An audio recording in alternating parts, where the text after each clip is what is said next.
So the title of our lesson today is Prophecies Against Babylon, Edom, and Arabia. You know, I guess one thing that bothers me as a military guy is when you're surrounded by the enemy and you start making prophecies against somebody else.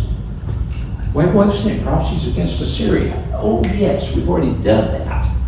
Yes, Sonny did that, and Bob, they've been talking about Assyria and what a bad bunch of guys those are. So I guess we get up here to this. Now, why is Isaiah concerned about making a prophecy against Babylonia and Edom and Arabia? Well, that's what chapter 21 is about. And off we go. So probably the first thing on your mind is, where are these places? And I'm sure that because all of you have made it this far, you probably know that. Sorry, where are they? Assyria is up there. They're the ones that are taking over everything. And you know, just recently to Isaiah, and he's writing this in about 713 BC, and in 722 BC, just 9 years before, the Assyrians had come down and taken Samaria, the northern kingdom of Israel. Israel doesn't exist anymore. Judah is out there without an ally on the north side.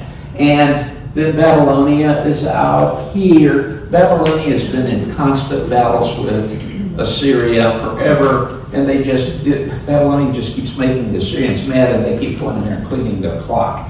But, you know, and therefore, the fact that the Assyrians and the Babylonians are like this, the people in Judah are starting to think, well, maybe we could get them on our side and help them defend us against anything that the Assyrians might want to do. You know, and the real moral of the whole chapter here is we can turn to Babylonia or we can turn to God. And you know which way the people in Judea went? Well, yeah, that's what it is all about. And then, let's see, what was the other one he said? Was it Elam? That he said? Yeah, I guess. Oh, that was the other place. He was talking about making a thing. Okay, it takes me just a second here. Just go back. I want to see. An Edom. Where is Edom? Edom is down below Judah. Okay, heading down toward the Sinai Peninsula down there. So Edom is down here. Yeah, my map's even pretty good. You know, if you're heading down the highway of commerce here, and you're coming down the east side of the Jordan, you come down, there's Jordan and Moab and Edom, and coming on down. And Arabia. Oh, and Arabia is not a small country either. There's a lot of stuff. We're going to talk about Arabia too today. Let's see. Time frame. Okay, I just mentioned this is written in about 713 BC. Isaiah was born in 760, so when he's writing this, he's not a young chick. He's 47 years old. He's a mature Christian. He's a mature Jewish guy. He is a prophet. He is a treasure. He's a treasured quality, not just now, but he was then as well. And the kings all turned to him. He was their prophet. He was king for many prophets. In fact, I've got him listed down there at the bottom. He started with King Uzziah. Remember, you've heard that term, good King Uzziah. Uzziah was a good king. There kind of meant at the time that he was better than a lot of them. That's what good meant. But he even had a few flaws, you know, and that is when God says, I want you to be a good king, I want you to do good things, but I want you to be a complete good king, which means like tear down those Asherah poles and all the other things that people keep worshiping and everything, and convince the people to follow God. And it's just a hard job. Uzziah can only go so far with it. Okay, and then there was Jotham, who was also a good king, but he allowed a little corruption, you know. And the only reason I'm talking about these guys' faults, usually when a guy's good, you treasure him for being good, and you don't pick on his faults. But we're trying to compare him with somebody down the road, and that's King Hezekiah, who was not only a good king, but he did get rid of all those idol worshipers and everything.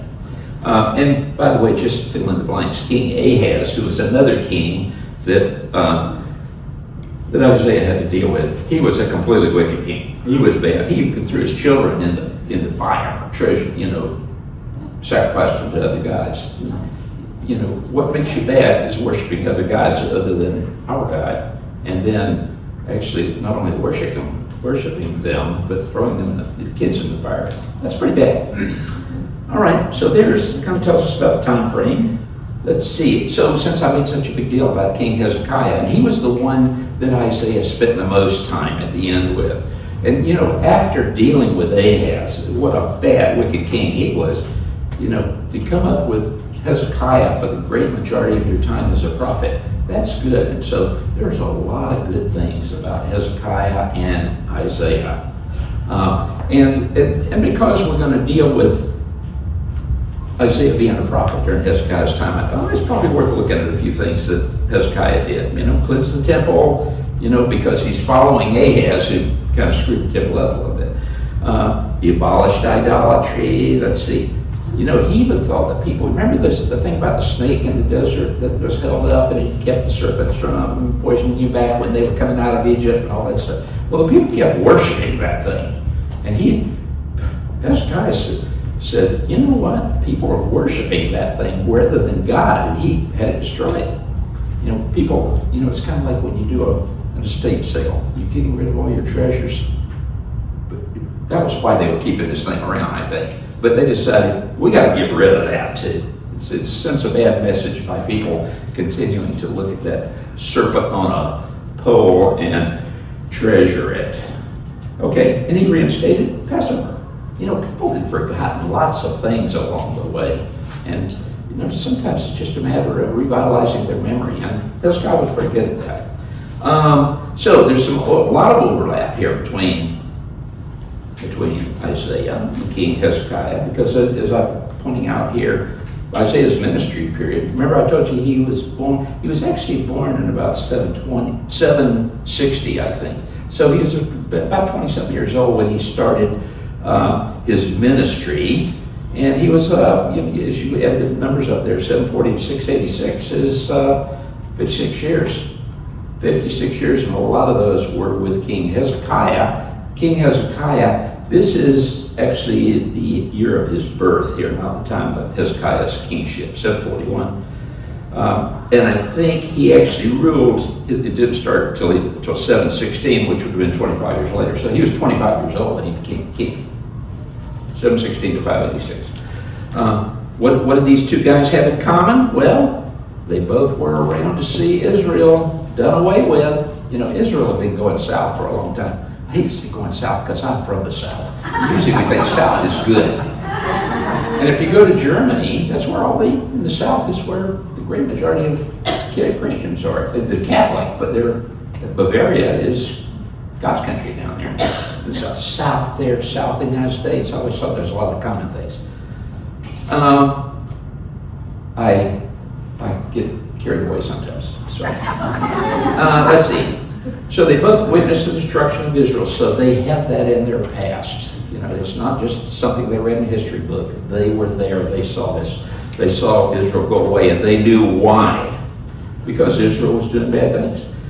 Another thing about Hezekiah, which we're not going to deal with today, Hezekiah was king for a long time, to 686, but he was followed by his son, a guy named Manasseh, who is probably the worst, vilest king that there ever was in Judah. And I'll leave that for somebody else to deal with. But Manasseh was terrible. And then but the only thing you have to say is, why is Hezekiah, the great king, the good king, how do you have a child like that? His oldest child, and they are absolutely terrible. Of course, Hezekiah is the son of these other kings that were bad too. So I guess a bad one can have a good one, and a good one can have a bad one. All right. Okay, the other thing, let's see. Isaiah does warn Hezekiah about the Babylonian threat. That was another. I'm going to get to Isaiah 21 in a minute. Okay, what bothered Isaiah about King Hezekiah? Okay, I'm going to just put this up front because it affects everything else we're going to look at. In about 700 BC, remember Hezekiah took over in 716, so he's about 16 years into it, and these guys are all looking for somebody to help them against the Assyrians, and the Babylonians come over to pay a visit. They come over to pay a visit, and what does King Hezekiah do? He would really like to get the Babylonians on his side to help protect Judah from the Assyrian threat. And he does this by opening up the doors and showing the Babylonians everything. At the time, they're not an enemy of Israel. They're a potential ally. Not Israel, I meant Judah. They're a potential ally, but as he opens the door and he shows them the treasures, and he opens the temple up and shows them all the gold and everything there. And this makes Isaiah so mad. He said, "You're going to regret this one day," showing them all that stuff. In fact, Isaiah had a difficult time getting past this, because as much as he liked Hezekiah and thought Hezekiah did great things, he was upset about that. Okay, let's go back and look at the time frame here we're dealing with. So the greenish part there is, where is the Assyrian kingdom at now in 720? Remember, that's 721. That's right after they take Samaria. Okay, so they're all the way down to the border of Judah on the coast. And the red line, the red outline, indicates where they're really going to wind up. And about within the next 100 years, they're going to own all that stuff. This is the Assyrian Empire. Okay, now we're finally into Isaiah 21, verse 1. A prophecy against Babylon is what my title says this chapter is about. And it starts out with this: a prophecy against the desert by the sea. Like whirlwinds sweeping through the southland, an invader comes from the desert, from a land of terror. You know, I love it when people speak in plain language, but I did not get this at all when I first read it.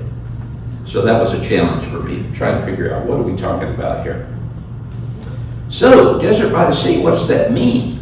And if you go Googling and look it up and everything, it's a prophetic symbolic title describing Babylon's location in the fertile, low-lying, and marshy plains of Mesopotamia, near the Persian Gulf, which would appear both desolate desert and waterlogged sea. Did that make sense? You know, I went to Bulgaria one time, and in Bulgaria, when they do this, they mean yes. When they do that, they mean no. And it just was so confusing.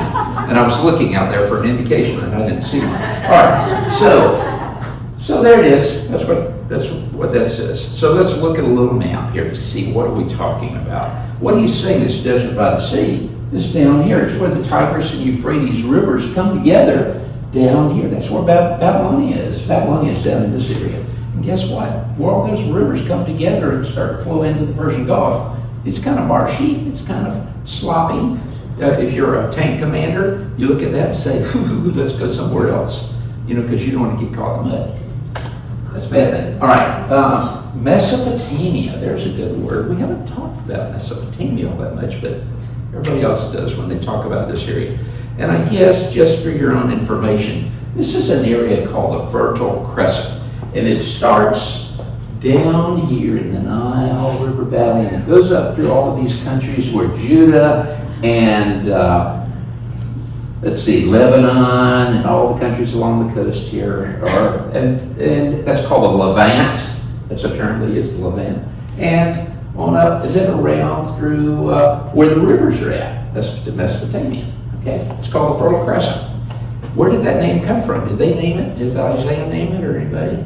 No, it wasn't named until about 1914. I think some archaeology guy wrote a textbook and called it the Fertile Crescent. And he also said that's where this term, the cradle of civilization, started. Nobody knew it was the cradle of civilization until, this archaeologist decided to name it in the early 1900s. So with that little background, let's go to the next verse. So we know what the desert by the sea is. Desert by the sea is Babylon. Okay? Isaiah has already pegged by Babylon. Now that's my title there. A dire vision has been shown to me, meaning me, Isaiah. The traitor betrays, the looter takes loot. Elam attack, Media lays siege. I will bring to an end all the groaning she caused. And she is Babylon. He's out there, and remember that Isaiah is a prophet. He's talking about something in the future, and that's kind of hard for us to grasp sometimes. because he's talking about things in the future, and we're trying to say, well, as I look around and look at my local map, I don't see this. What are you talking about? So, but he does have some pretty obvious things. The traitor betrays. Yeah. If they betray others, they're probably going to betray you too. And they have a history of doing that. Don't forget that. When you look back and wonder, why did this person do that to me? And you find out they had a track record, they did it to everybody else too. I'm talking about for those of you who are going to all the scam lectures and everything that we see here in church. Okay. And the looter takes loot. Yeah, the obvious. Elam attack, Media lay siege. I guess we should okay.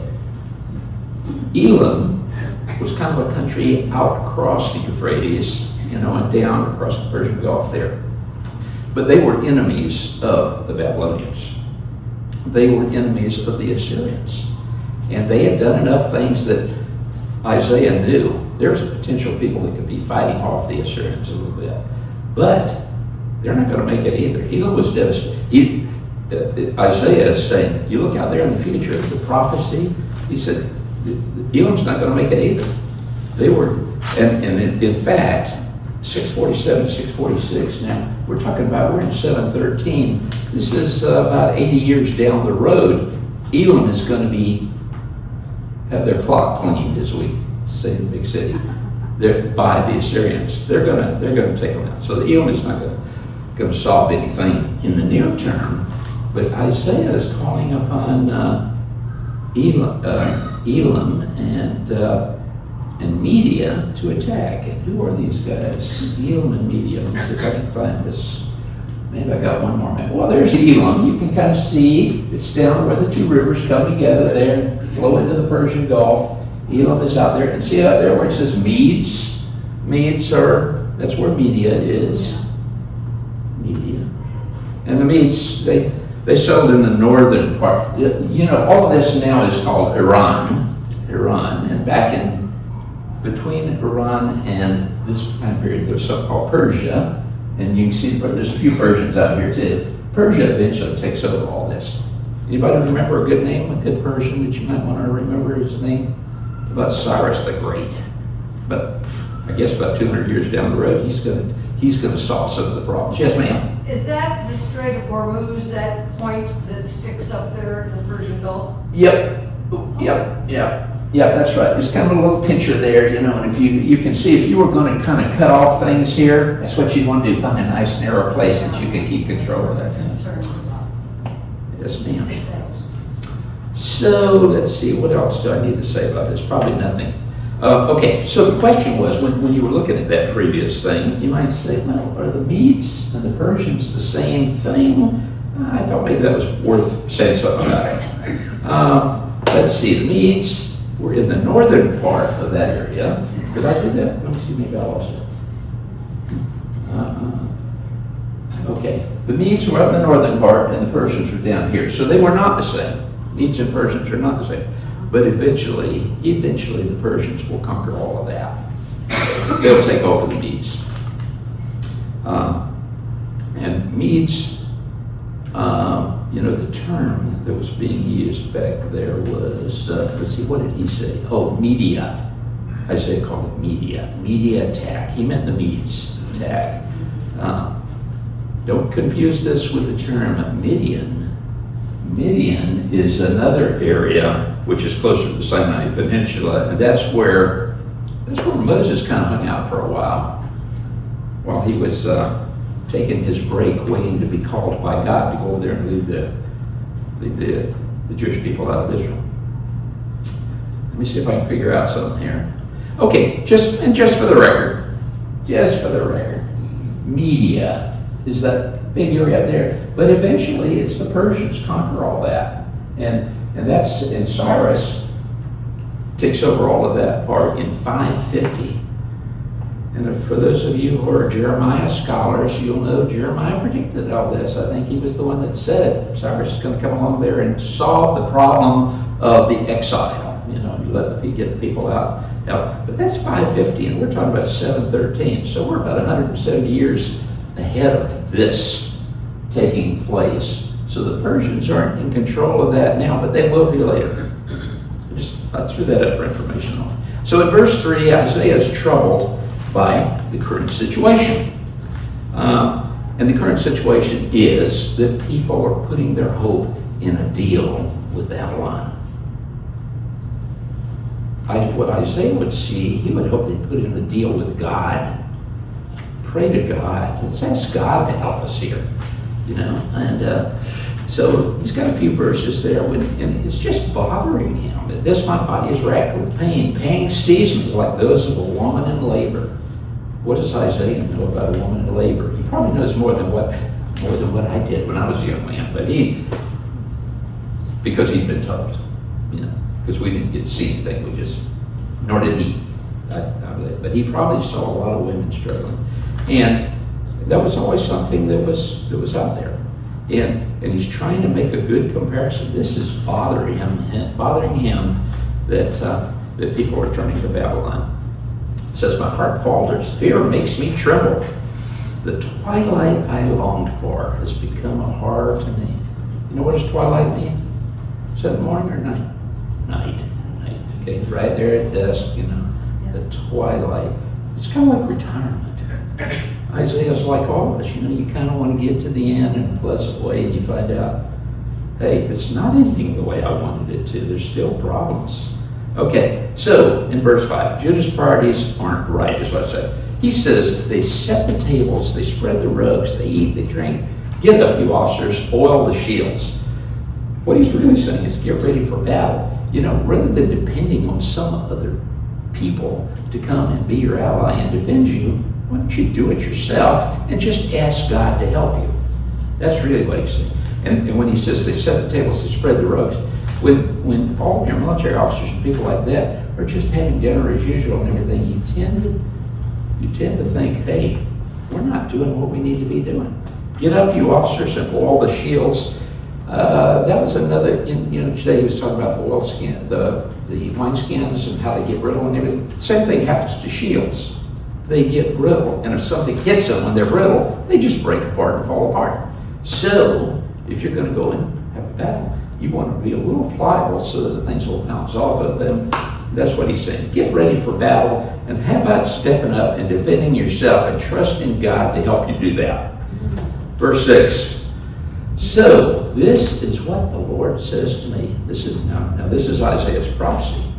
Go post a lookout and have him report what he sees. When he sees chariots with teams of horses, riders on donkeys, or riders on camels, let him be alert, fully alert. What does all that mean? So, you know what happens when you see the chariots and everything going toward the battlefield? You know they're going to war. But when you see them coming away from the battlefield, there's trouble. Remember, his prophecy is Babylon's going to fall. And what he's telling people, when you see the chariots, the teams of horses, and for the lesser wealthy and other military guys, they could be on donkeys or camels. When you see those people coming, they're retreating. And Babylon's going to be retreating. And I put in yellow up there. Don't rely on Babylon. Things are not going to go well for them. I got thinking another thing. Riders on donkeys. Isn't Isaiah the guy who prophesied about Jesus?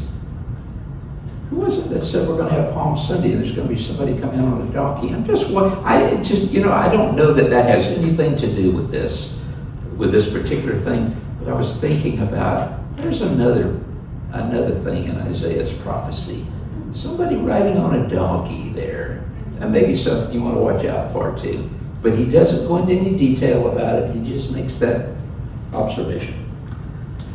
Okay, I finally received the bad news that Isaiah prophesied. Okay, and this is Isaiah as the eye, okay? And the lookout shouted, day after day, my Lord, I stand on the watchtower. Every night I stay at my post. Look, here comes a man in a chariot with a team of horses. Uh-oh. Remember what I told you when the chariots started going back? And he gives back the answer. Babylon has fallen. See, so there it is. Babylon has fallen. That's why the chariots are coming back. All the images of its gods lie shattered on the ground. Well, let's see. We have one God. I wonder how many of the Babylonians had. just as an example. This is just an example. I'm not going to go into any detail here, but there were their gods of them. They have them for everything, because their gods were not what we call, what do they call it when you can handle more than one thing at a time? I always call myself a one-armed juggler because I can deal with one thing at a time. But there are some people, multitaskers. They can handle lots of things. Well, their gods could not do that, so they had to have a different god for everything. And you can kind of see what they were doing. But anyhow, what did he say? All the images of these gods are scattered on the ground because Babylon has fallen. Now keep in mind, that's not today. That is the prophecy for the future that Isaiah is making. That they're going to fall apart. And I'm not talking about in 10 years or 20 years. He's talking about 150 years down the road. Okay. So I wrote, yep, that's what God told me. Now, trust God, not the Babylonians. That's the whole premise of the whole chapter is, don't think about the Babylonians are going to save you. God is going to save. God's going to help you, but you got to ask. It's kind of like when you get a pardon. When you get pardoned by the president or anybody else, you cannot receive a pardon unless you admit the crime. They call these guys out and say, we're going to cut your sentence short and give you a pardon, but you have to sign something that says you admitted the crime you're being pardoned for. If you don't admit the crime, you can't be pardoned for it.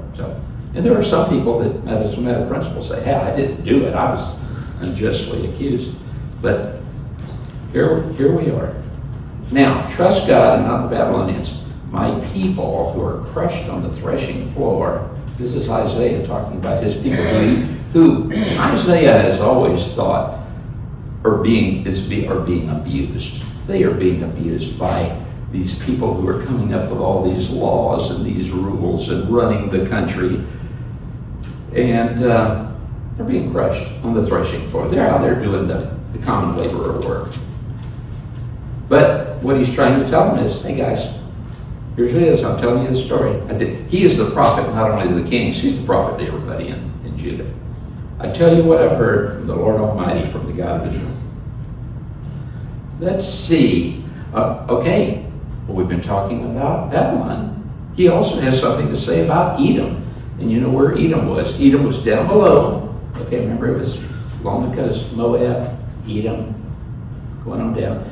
This is a crummy map, but it was the only one I could find that had both Edom and Seir on it. And you can see Seir is kind of the mountainous area just to the west of Edom, which is more, Edom includes all of that area south of Judah, but Seir is the mountainous area in the western part of Edom. And he talks about Seir. A prophecy against Duma, and Duma is another name for Edom. Someone calls to me from Seir, watchman, what is left of the night? Watchman, what is left of the night? Night is kind of a term of bad things. We always talk about there's a lot of sin happens at night, and when the morning comes, it exposes your sin. But at the same time, we fear the night, and we always fear the night, and we're happy when the sun comes up and things are right, he said. And so the people of Edom are turning to Isaiah and people of Judah and saying, what is left of the night? Meaning, how much more of this terror, this threat that we're facing, how much more of this is there to do? And the watchman replies, morning is coming. In other words, it is going to get better. But then he says, but also the night, which means it's going to get better, but it's going to get bad again. So don't get your hopes up. If you would ask, then ask and come back again. I saw a translation of that, and it really meant that while there may be some relief, it will only be temporary. That was the issue.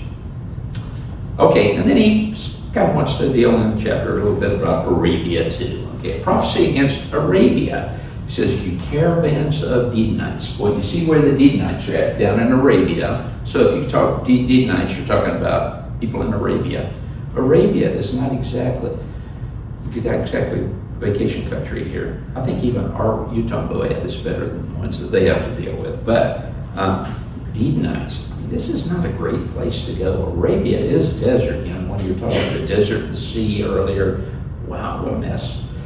So you caravans of deed nights. Caravans is kind of a magic word here too. These people are not folks that are out there building homes out Ortega Highway. These are people who, they're constantly moving. They live in tents. They don't settle anywhere because you can't have a crop or anything that's successful. You just got to move around. And that's what they do. They'll go find an oasis, find some water, give it to people. There are a few little town areas there where they congregated, like this Tima that's up there. And then there was an area in there called Kedar. You see that kind of above Tima. We'll talk about Kima here for a second. He said, these Arabians, they're just people that are moving all the time. And when the trouble comes in from Babylonia and anywhere else, they don't sit there and take it. They move out. They get away from that. They flee from the sword, from the drawn sword, from the bent bow, and from the heat of battle. Yeah, you can either stand and fight or you can leave. And that's kind of what Isaiah is saying about those folks. But he's also saying that don't turn to them for help, because they're not going to be a dependable ally either. Kedar, I saw something in here. Kedar collapses within a year. Okay, this is what the Lord says to me. This is the text, 16. Within 1 year, as a servant bound for contract would count it.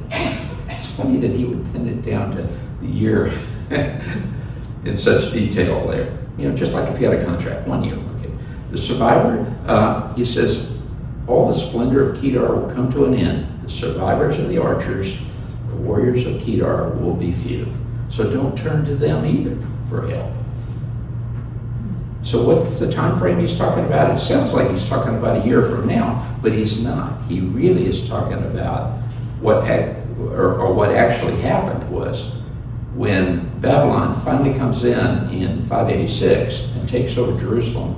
Within a year, Babylonians take Kedar too. That's the year.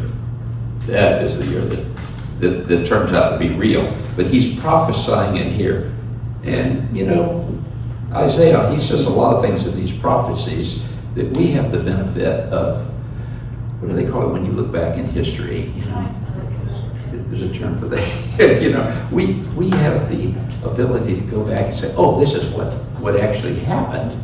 But when he's prophesying this stuff, he's looking at the future, and people don't have that context of what actually is going to happen. Let's see, Kedar. I'm not going to say anything else about Kedar. I showed you where it was. There are people living in tents. They're nomadic folks. Okay, but don't think they're going to pull Savior, Judah. Bottom line, turn to God and save yourselves. Pray to God. Take care. Hey, we're close. We are close. Daylight savings time here. Oh, next week. Isn't that hard to believe? Next week. Okay, so I'm just saying that. So let's see. If you came in here at this time next week, it will actually, you will miss this class.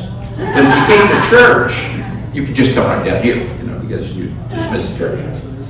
Let's see. We continue into Isaiah chapter 22 and see that Isaiah has some prophetic thoughts about Jerusalem as well. How about a little song? One day when heaven was filled with his praises, one day when sin was as black as can be, Jesus came forth to be born of a virgin. He loved the man, my example is he.